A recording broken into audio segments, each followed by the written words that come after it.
more, and hopefully that's the case moving forward as the league continues to grow. I think that's something that's probably... The Indiana Fever turned Gainbridge Fieldhouse into a cathedral of Caitlin Clark worship. From the moment fans arrived, it was clear this was no ordinary game day. It was a celebration of an icon being built in real time. The arena was draped in shirts that read, "Caitlin Clark was here." Her new CC logo glowing across every screen and plastered on every surface, from the building's exterior to the seatbacks inside. Even Clark herself walked in wearing accessories adorned with the logo, a reminder that this wasn't just another marketing stunt. This was a declaration of a new era. And while fans cheered, the WNBA as a whole sat in a full-blown panic because its brightest star had been sidelined for weeks with a groin injury, exposing just how fragile the league truly is without her. Clark's absence from the court has been devastating for the WNBA. What was supposed to be a routine recovery turned into a month-long exile, and in that time, the league's cracks have become canyons. The veterans who have long propped themselves up as the standard bearers are being outshined by rookies who have accomplished in half a season what it took those veterans nearly 1,000 games to achieve. The new generation isn't just coming, they're here and they're rewriting the hierarchy. And in the middle of it all, Nike detonated the biggest bombshell women's basketball has ever seen. Caitlin Clark has her own logo, and it's about to change everything. When Clark took to Twitter to announce logo collection coming soon, signature product dropping 2026, the internet erupted. Sneakerheads, fans, and analysts alike began speculating. Was Nike about to unleash the CC3 line to replace the Kobe PEs Clark had made famous? And I think they have great team camaraderie as well. Like, you can feel that. The interlocking C design Nike revealed was sleek, timeless, and, most importantly, powerful. More polished and professional than anything the league had ever rolled out on its own. It was clear Nike wasn't just releasing a product, they were anointing a new face of the sport. The numbers told the story. Clark's special edition Kobe 5 Protro sneakers, styled in fever colors, dropped at $190 and sold out in less than an hour. Resellers immediately flipped them for nearly $600. Nike stock surged when Clark's influence first appeared back in July, and since then the company's market momentum has only strengthened. But this logo announcement wasn't just another collaboration. It was a $28 million bet over 8 years that Caitlin Clark alone is worth.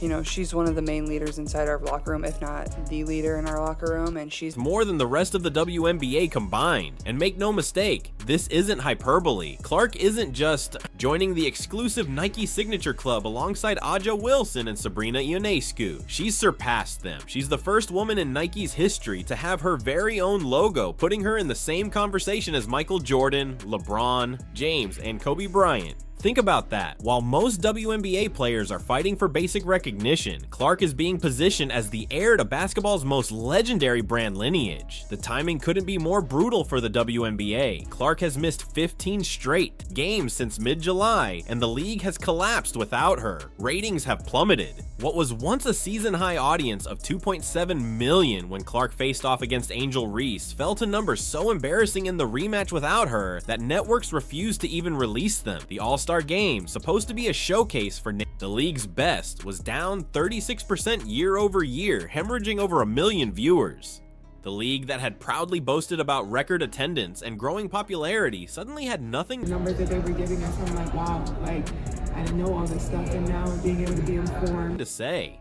Critics argue that the WNBA leaned too heavily on Clark's rookie star power, but the truth is undeniable. She is the ratings, she is the ticket sales, she is the conversation, and Nike saw it clearer than anyone. They ran the numbers: $52.3 million in economic impact generated at Iowa, $36 million for Indianapolis in her rookie season alone, and over 26% of the WNBA's total financial activity tied directly to her presence. One player was responsible for more than a quarter of the league's value, a figure so lopsided it sounds like fiction. But The Economist confirmed it. 1 out of every 6 tickets league-wide could be traced to fans showing up just to see Caitlin Clark. That's why the Fever's attendance shattered records, averaging over 17,000 a night, even surpassing their NBA counterparts, the Pacers. Without her, the WNBA's historic attendance claims ring hollow. Strip Clark away, and the league is back where it's always been, irrelevant to the mainstream.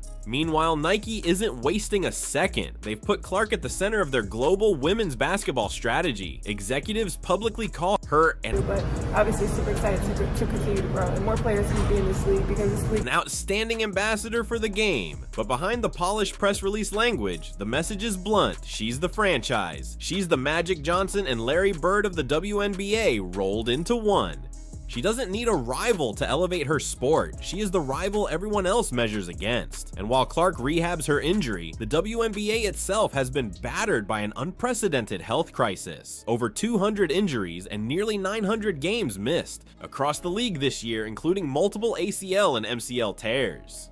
Teams like the Golden State Valkyries have endured 27 separate injuries alone. It's systemic failure, and the league's inability to protect its stars is destroying storylines before they can even form. Against that backdrop, Clark's logo launch feels even more like a coronation. She's not just returning to basketball, she's returning to a throne. Nike has built the CC brand with surgical precision. The interwoven C's are more than just initials. They're designed to symbolize Clark's bond with her fans and the foundation of her game. It's unisex, sleek, and versatile, evoking the feel of a luxury brand like Gucci as much as it does an athletic logo.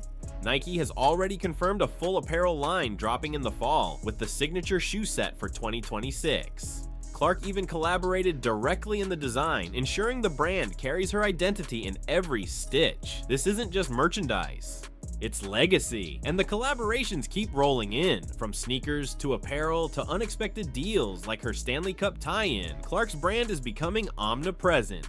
Every drop sells out, every appearance creates a frenzy. Her t-shirts set to launch this fall are already on pre-order backlogs. Even her accessories spark hype, proving Nike's theory right. being in college anymore, and this is what I kind of look forward to.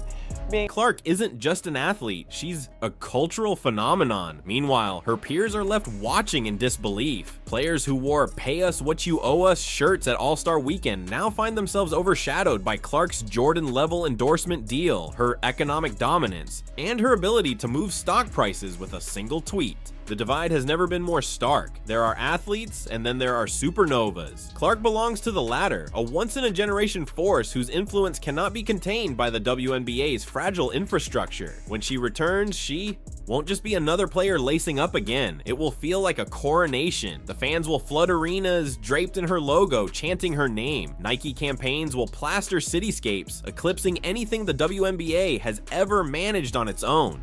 The message will be impossible to ignore. Caitlin Clark isn't just the playing great minutes for us too, so kudos to her as well. Go to Chris, second row. The future of women's basketball. She is women's basketball, and that's the real panic inside the league offices. Every player, every executive, every skeptic is about to be reminded of a brutal truth. In professional sports, there are stars, and then there are legends.